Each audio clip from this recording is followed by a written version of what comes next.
Hey guys, welcome back to another Woodbrew video. This is part one of a two-part series of how we built this hollow wooden surfboard. This has been a crazy long process, nearly a month at this point, and we'd like to thank Total Boat and Arbortech for sponsoring this project. Now, both of their products surprisingly aren't really in this part one, but you'll see more of their stuff in part two. But I just want to say thank you so much to those guys for making this project possible. Also, if you'd like to support this build or build one yourself, we do have a set of plans available in the description below, full-size templates, the whole 9 yards. Be sure to check those out. And without further ado, let's get started.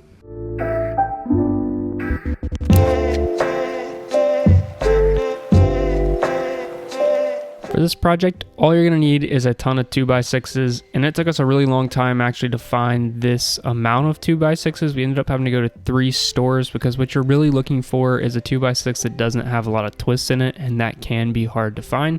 A little bit of bow is okay, but twist is going to make this project a lot more difficult. Now, I'm cutting these down to length about 4 inches longer than they need to be, but I'm also taking this time to cut off any pieces that aren't good. So you'll see that I'm really actually cutting these very sporadically, like so some will have a 6-inch end cut off and some will have a foot of the end cut off, and that's just to get rid of any bad spots.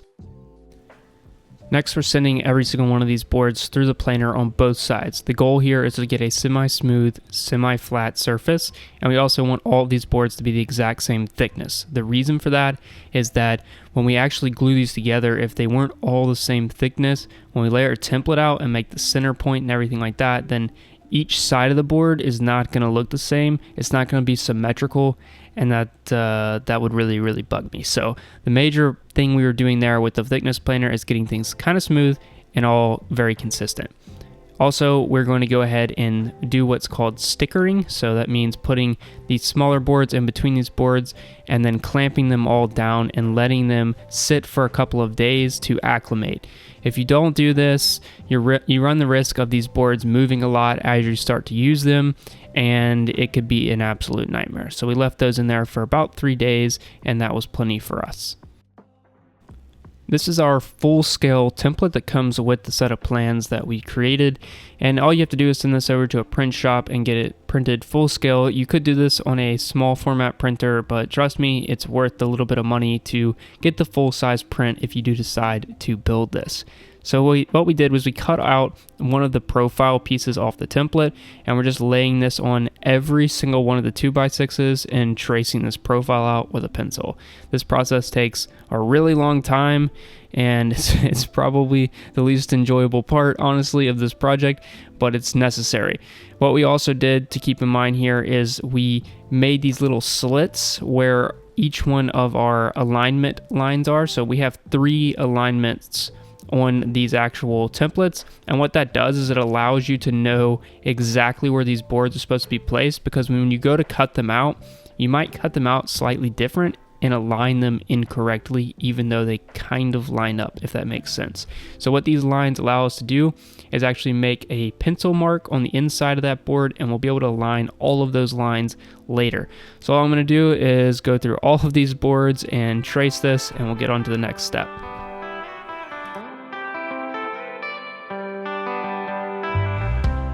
With all of the boards traced, we can now start to cut these out, and we actually started by using a jigsaw and a really big jigsaw blade. It helped a lot getting an aggressive tooth blade. I believe this was a 9 TPI blade and was a relatively long blade. It actually went pretty smoothly, but you'll see in a moment that we switch over to our bandsaw to finish these up. But we wanted to show you guys that this entire build could really be done with a jigsaw. It just might take a little bit longer. So if you do have a bandsaw, I would recommend going that route. But there you go. That's the first profile cut out, and now we have to do that many more times. And here I am on the bandsaw again, cutting this out. This was a little bit easier. It was definitely faster. It was still a little bit difficult to do just because the boards were pretty long. I actually felt more in control with the jigsaw, but this did speed up the process a lot.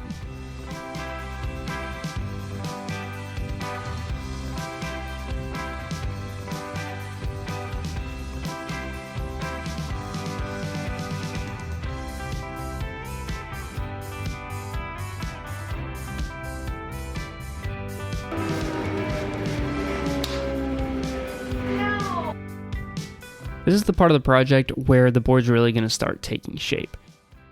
The first thing we need to do is lay all of these boards out and get them into clamps. I actually cut several extra of these profiles, so I really wanted to see what the final width of them were and also determine how many of them I could remove, because I didn't want to end up using a bunch of these extras because they were just going to be cut off and really be in the way in a later step.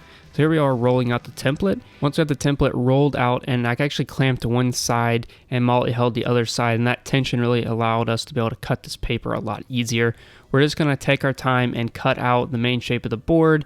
You really have to take your time here and go really, really slow, because it's very important that you cut this template out correct. And also I cut on the outside of the line, so the line was still there in black. This gives you confidence that you didn't actually cut too far inside. Then we're going to clamp this in the middle of the board. So that ended up being in the middle of one of the profile pieces. For you, you may decide you want it in between two boards, and that's okay as well. We decided we wanted that to be in the center of one of the boards. It really doesn't matter. It does make it slightly easier to break apart later if you chose to put it in the center of two boards, because there would be two equal halves, if that makes sense, and it will in a later step. But anyway, it doesn't really matter. This is kind of personal preference, how you want the center of the board to be aligned. We also took the time to transfer those marks across the board that are our reference lines. With that template traced out, we now have a guideline of where we can actually screw these boards together. As you can see there, I was testing to make sure that that screw length wouldn't go past the line that we created, because we're going to cut on that line later. So what we're doing here is we're screwing all the boards together, again, ensuring that we don't screw past the line that we're going to cut out later. This may mean that there are pieces that are barely screwed in and only screwed in on the middle, but that is okay. The thing that we want to make sure that we do is that we do not go past that line, because if we cut into it, that's going to be a big problem, because we're not going to be able to shape the board with that piece of metal in there on a later step. Once both halves of the boards are screwed together, we're going to go ahead and glue the two halves together. And we're just using a tiny amount of glue, because we're actually going to break this joint apart later. So as you can see, I'm just doing a few dots down the full length of the board, and we're going to set these on top of each other, making sure that those alignment marks that we created are all perfectly aligned, and that the two halves are, again, as aligned as possible here. This will make a big difference later when we start shaping our board. So you want to make sure, again, that these lines are perfectly aligned, and go ahead and clamp those together and let it dry for at least 2 hours. Other things to keep in mind is that we want to make sure that the screws are facing outwards, meaning that this is going to be two separate halves of the board. So we want the screw heads facing towards the middle of the boards, and the screw points, I guess, facing towards each outside of the board. So we don't want to screw all in one direction, like one half of the board is screwed one way and the other half of the board is screwed the other way, and then we'll put those two pieces together. With the board completely put together, we can now start shaping the board, and the first thing to do is to get both sides flat. Now, it's obviously a curved board, so what I mean by that is just that all the boards are kind of leveled and that there isn't a twist. We want a good, solid, blank board here before we ever start cutting anything or moving on to the refining shapes. You want consistency here, so what we're looking for is that board to be flat. Now, I'm using an electric hand planer here to speed up the process, but just a regular hand plane would work just as well. You'll see that we use plenty of those in later steps. Also, we're going to be using a belt sander as well. So all of those things could do this process, but if you have an electric planer, it definitely helps out. Now, as you can see, I'm using a straight edge here to see where the light comes through and trying to get all of the board flat and twist free, because what'll happen is if you get one side flat, you may make the other side flat but on a different angle, and now your board has a twist in it. So you really have to be cautious of what you're doing and constantly check back and forth to determine whether or not you're putting a twist in the board or if the entire length of the board is flat.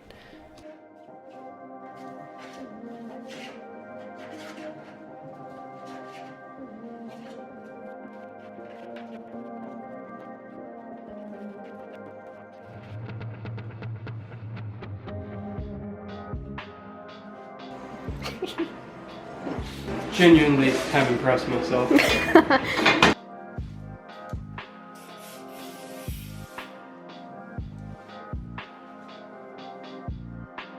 Wow. Wow.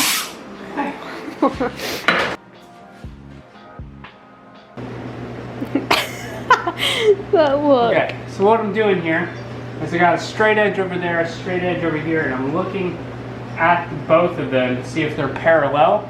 That tells me if this thing is twisted or not. So somehow or another I got it flat in both directions and it's not twisted. Yeah, I've impressed myself, I'm not gonna lie. You want to check though in multiple locations to make sure it's not twisted in one spot.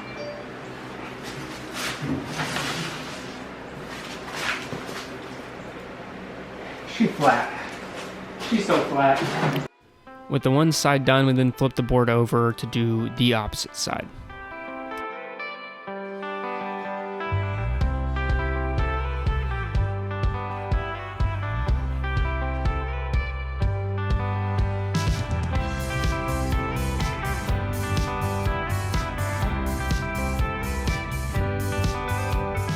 A quick tip is to lay a straight edge across the board and use a pencil to mark all the high spots, and that way once you remove those pencil marks, you've removed the high spot.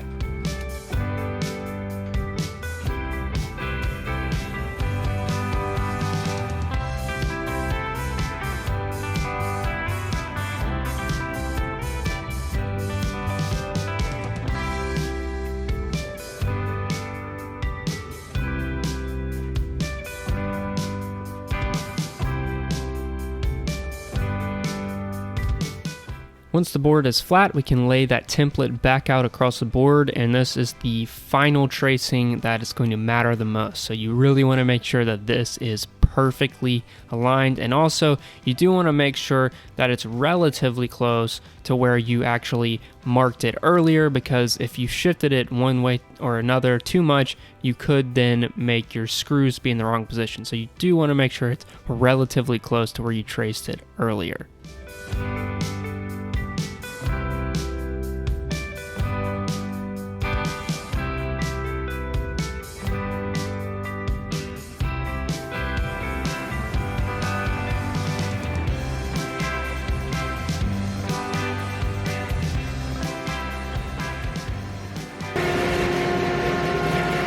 As you can see, we tried to use the bandsaw on this, but this board was very, very heavy, and that just wasn't safe and wasn't working. So we switched over to using the jigsaw, and this process took forever.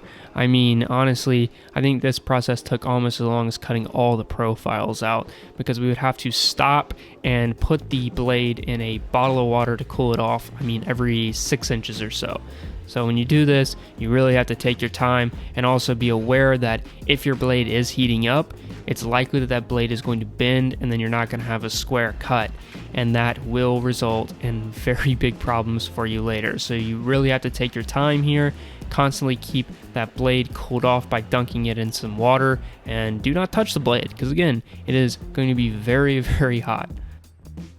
We have a surfboard. Now we cut that relatively close to the line, but not all the way against the line. Then we came back with a low angle jack plane and really smoothed out the edges and got it as close to the line as we possibly could. This sort of allowed us to make sure that if the blade was bent a little bit, or if there's any inconsistencies in the cut, that they would be able to be smoothed out. We had one problem area that didn't really work out for us, but we ended up being able to smooth that out in a later step, so it wasn't that big of an issue. But I'm also making sure that that is square, because if it's not square, it's really going to make making the board consistently shaped kind of difficult. You want to make sure that this board is as symmetrical as possible, because when you start shaping it, that makes your life so much easier if both sides are, as close to being the same as possible.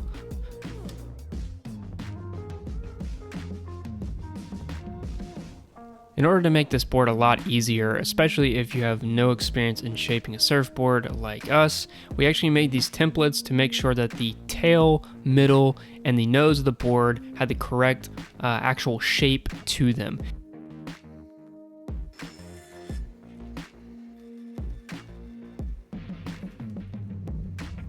I drew some reference lines on the blank before getting started, and these were really, I don't even remember what the measurements were. They were kind of just simply there to have reference lines on both sides that were equally spaced. That was it. I think they were maybe like in 1-inch increments. I also did it on the side just for the heck of it, and these came in handy a little bit, but in the end they weren't super helpful. They were only kind of helpful in the initial phase of kind of setting the initial profile, but after that they were gone and it was really hard to get them back. So I don't really know if I would suggest doing that, but it definitely couldn't hurt. Now we're using the power planer again to start shaping the actual board, and this does speed up the process, like I said again, but there is one downside of that, is that you can quickly remove too much material and you cannot put material back. And I actually did this on one part of it, and I kind of had to do the same thing on the other side, and it wasn't a big deal, but at the same time, if I would have just taken my time with non-power tools, I probably would have got it perfect. Here you can see me using that template to sort of reference and see where we're at on the shape of the board. Now I will say that these templates are just a guide. They're just something for you to go off of, and they're really not 100% necessary.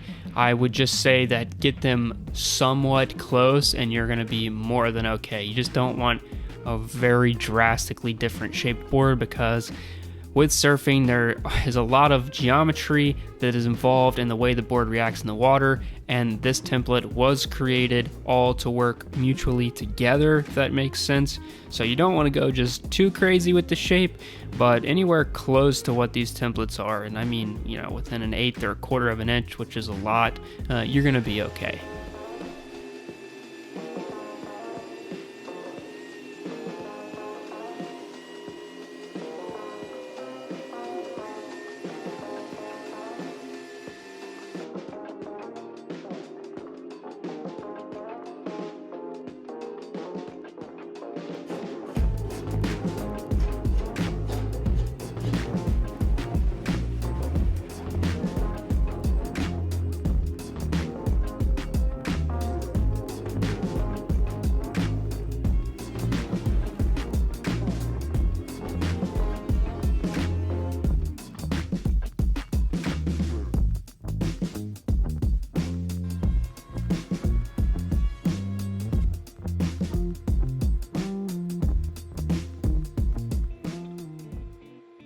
With almost all of this shaping done, I switched over to an 80 grit belt sander, and I went ahead and just sort of smoothed everything out even more with the belt sander, and kind of was able to do a few things that I wasn't able to do with the hand planes, especially up near the nose of the board where the board starts to curve up. It was really difficult to get a hand plane in there, so I had to remove a lot more material using that belt sander, and that ended up helping a lot. Then we flipped the board over and went ahead and smoothed everything out with the belt sander and did a very small round over with the hand plane. We laid the template back on the board, this is the bottom of the board, and went ahead and used an awl, or this is really just a file, to go ahead and mark where those fin locations were going to be. Those are all nicely laid out on the template and really make this process a lot easier. Then I went ahead and drew out the actual area for the fin box. This is a pre-made fin box that we're using here. It's an FCS2 style fin box. And also went ahead and traced out where we wanted our leash plug to be and our vent plug to be. And we're also drawing circles and larger boxes around these areas to make sure we know where to leave meat when we start hollowing this board out, so that these things actually have a place to go in. Because if we just hollowed the entire board out and went to cut in, say, the fin boxes, there would be no material there for us to epoxy them to. It would just be an empty void. So it's very important that we take the time to really lay those things out properly and give the appropriate amount of leeway around them so that we can make sure we have enough meat to epoxy them into in a later step. We're getting ready to break this board apart, but I highly recommend that you number each individual board beforehand so you know where they go once it is broken apart. So we're putting a little 2x4 underneath it, and here is the very scary part of trying to get that board to break in the middle, and as you can see, it's actually pulling the screws apart, so I put a little too much glue in there, but it finally does break apart, and it was a good clean break, which was very satisfying. Scared the crap out of me. The next step is to remove all the screws so we have the individual profile pieces, and that way we can start hollowing out. But that's where part 1 ends, so be sure to subscribe so that you get notified when part 2 comes out. And in part 2, we're going to be hollowing out all these profile pieces, gluing it all back together, final sanding, epoxy, and finally getting the surfboard in the water and doing some actual surfing. So I hope you guys enjoyed part 1. Be sure to subscribe so that you're notified when part 2 comes out, and we will see you next week.